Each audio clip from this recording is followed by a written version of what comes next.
L'invité de la matinale, Philippe Dornier. Éric Tuffery, le procureur de la République au tribunal de grande instance de Saint-Denis, nous accompagne ce matin. Avant de revenir sur le bilan de la fraude à La Réunion, deux questions d'actualité. La première sur les réseaux de drogue et leur démantèlement en Syrie. La situation est inquiétante.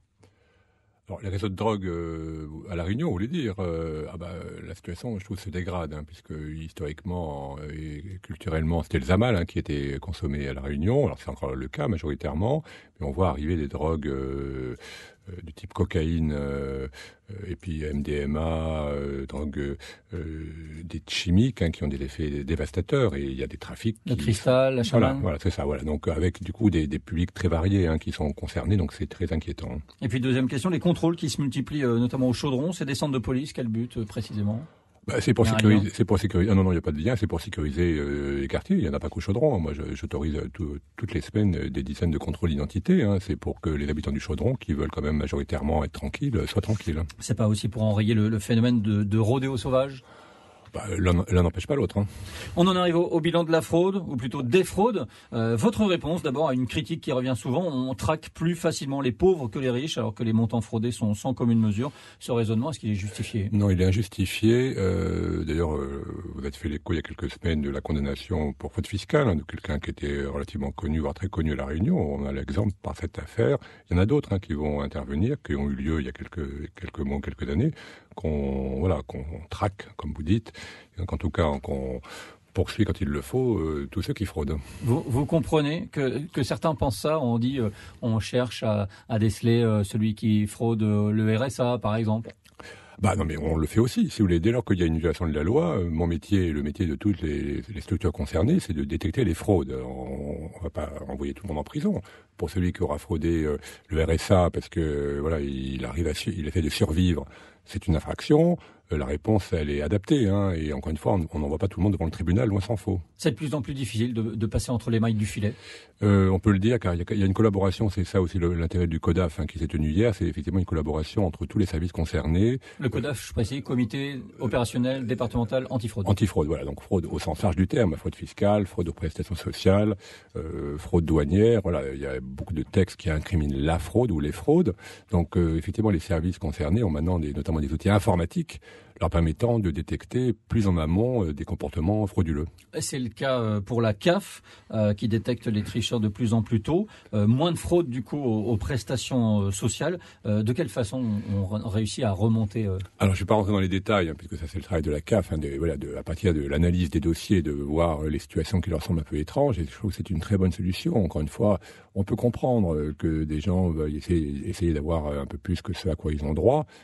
Mais s'ils n'ont pas droit, l'objectif de la CAF, c'est de dire aux gens, écoutez, vous nous aviez demandé telle somme d'argent, vous n'y avez pas droit, donc on ne vous la versera pas ou on vous versera moins. Et les outils antifraude, ils ont encore une marge de progression, ça va encore s'améliorer à l'avenir ?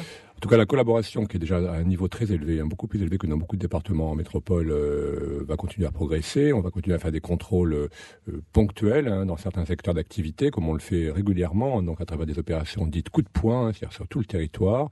Et puis, toutes les semaines, les forces de police et de gendarmerie, qui sont aussi très impliqués dans cette lutte, à l'occasion d'enquêtes, sont amenés à établir des procédures. Une question de Christian sur la page Facebook de La Première. Est-il plus facile de mettre en place des contrôles pour les fraudes sur les prestations sociales ou sur les fraudes fiscales ?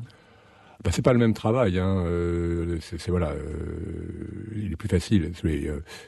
Encore une fois, il y a beaucoup de fraude fiscale. Alors toutes ne donnent pas lieu à des plaintes. Vous savez que pour qu'il y ait une plainte pour fraude fiscale, il faut qu'une commission qui statue à Paris l'autorise cette plainte. Mais au quotidien, les services fiscaux redressent un nombre considérable de contribuables.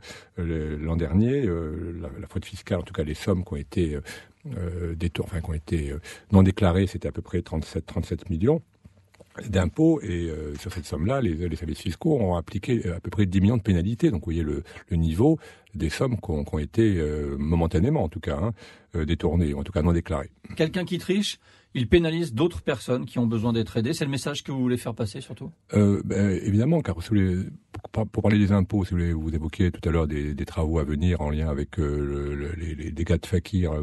L'impôt, il sert à financer les travaux publics, à financer les écoles, à financer les investissements sur un territoire, les allocations familiales ou prestations sociales.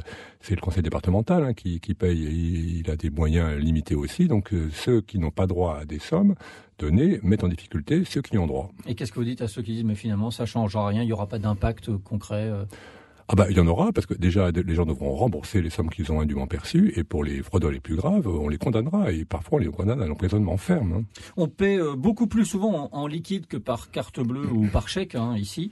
Est-ce que ça favorise la fraude, et est-ce que ça complique la lutte contre ce phénomène? Alors ça la complique, et ça favorise la fraude, car ça la favorise à tous les niveaux, parce que, et c'est la démonstration de quoi? Qu'une partie des gens qui payent en liquide sont peut-être, pas tous, enfin une partie, employés sans être déclarés. Ceux qui vont recevoir le prix d'une prestation en liquide pourront être amenés à ne pas forcément la déclarer non plus. Donc c'est un cercle vicieux. Donc il faut effectivement pas lutter, car ce phénomène va perdurer, mais ça complique un peu les choses. Beaucoup de chômage à La Réunion, et aussi beaucoup de travail au noir. Dans quel secteur en particulier?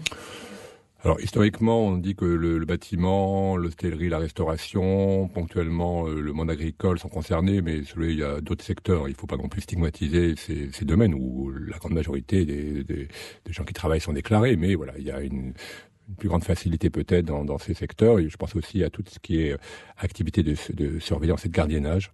Il y a quand même des dizaines d'entreprises de ce type à La Réunion, donc c'est des secteurs qui sont surveillés, mais on ne s'intéresse pas qu'à ces secteurs, loin s'en faut. Avec parfois des employeurs qui font pression sur leurs salariés pour qu'une partie de leur travail ne soit pas déclarée. C'est plus difficile à identifier ça, quand il y a un salarié et à l'intérieur du travail. C'est plus difficile. Là, c'est le problème de l'enquête classique. Il faut avoir des preuves, il faut que des témoins ou des victimes se signalent. Et un salarié sur lequel l'employeur fait pression, il n'aura pas forcément envie d'aller dénoncer son employeur à la DIECT ou à la gendarmerie. Et le risque étant qu'il soit licencié. Les garages marrons, comme on dit, un autre point noir. Oui, car ça c'est une problématique, alors peut-être proche à La Réunion, encore que j'ai connu ça ailleurs en métropole. Il y a une activité de garage marron, en lien d'ailleurs avec du recel de véhicules ou de pièces automobiles volées. Vous savez qu'il y a beaucoup de vols de véhicules à La Réunion. On se demandait mais où partent ces pièces? Une partie de ces pièces sont transformées, utilisées pour réparer des véhicules dans des garages marrons. Et puis un phénomène un peu nouveau, la fraude à l'identité, avec même une filière comorienne découverte l'an dernier. Oui, une affaire très importante. Il y a des enjeux considérables en la matière. Les faux documents français permettent d'obtenir des titres, l'autorisation de séjourner en France, notamment à La Réunion, d'obtenir à la suite des prestations diverses et variées. Alors c'est toujours des enquêtes très complexes, puisque il y a des dizaines de personnes concernées. Les auteurs principaux sont pas forcément à La Réunion, ils sont dans d'autres pays avec lesquels la collaboration n'est peut-être pas parfaite, mais il y a une très grande vigilance des services de l'État, de la PAF notamment, mais aussi de la préfecture. Bilan de ce comité antifraude à retrouver sur notre site internet ce matin. Merci monsieur le procureur de la République, Éric Tuffery, d'être venu au micro de La Première ce matin. Bonne journée. Merci.